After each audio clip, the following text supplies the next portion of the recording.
Hi అండి అందరికీ ఈరోజు అయితే నేనైతే బీరకాయ తొక్కు పచ్చడి అయితే చేస్తున్నాను.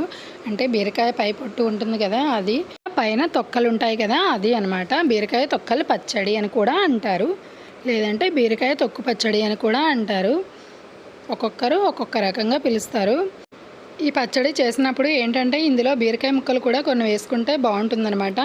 ఓన్లీ తొక్కలే కాకుండా ముక్కలు కూడా ఉంటే బాగుంటుంది, టేస్టీగా ఉంటుంది.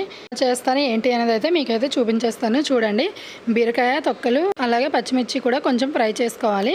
అవి కొంచెం ఎర్రగా అయ్యాక టమాటా కట్ చేసుకొని వేసుకోవాలి. టమాటా కూడా మగ్గాక ఒక 2 స్పూన్లు నువ్వులు అయితే వేసుకోవాలి. నువ్వులు అనేవి వేసుకుంటే ఏంటంటే పచ్చడి చాలా టేస్టీగా ఉంటుంది, అలాగే తినడానికి కూడా చాలా బాగుంటుంది, హెల్త్కి కూడా మంచిది కదా. నేను అందుకని అంటే ఏ పచ్చడి చేసినా నేనైతే అందులో నువ్వులు అయితే వేస్తాను. చాలా బాగుంటుంది పచ్చడి అయితే.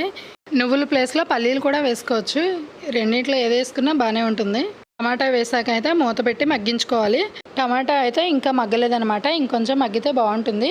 ఇప్పుడైతే మనం కొంచెం చింతపండు అయితే వేసుకోవాలి. చింతపండు అనేది టమాటా వేసాం కదా, చింతపండు అనేది చూసుకొని వేసుకోవాలి. చింతపండు కూడా వేసుకున్నాక ఒక్కసారి అయితే మొత్తం కలుపుకొని మూత పెట్టుకోవాలి. మూత పెట్టుకొని ఇంకొంతసేపు మగ్గించుకోవాలి. చింతపండు టమాటా ఇవన్నీ బాగా మగ్గాలన్నమాట. చూసారా, ఈ విధంగా అయితే మగ్గాలి. ఇలా మగ్గితే సరిపోతుందన్నమాట. ఎందుకంటే తొక్కలు కదా, కొంచెం మగ్గేసరికి టైం పడుతుంది. ఈ విధంగా మగ్గితే సరిపోతుంది. ఇప్పుడైతే చల్లార్చుకొని మిక్సీ అయితే పట్టుకోవాలి. నాకైతే ఎక్కువ కర్రీస్ కన్నా పచ్చళ్ళే ఇష్టం అనమాట. సేమ్ మా పిల్లలు కూడా నాలానే ఎక్కువ పచ్చళ్ళే ఇష్టపడతారు.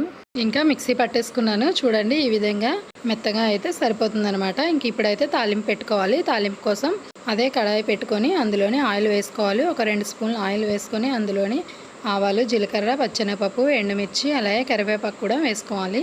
అంతేనండి, పచ్చడి అయితే చాలా టేస్టీగా ఉంటుంది. ఎవరైనా ట్రై చేయకపోతే అయితే ఒకసారి అయితే ట్రై చేయండి. ఈ వీడియో కనుక మీకు నచ్చినట్లయితే please like, share, subscribe my channel.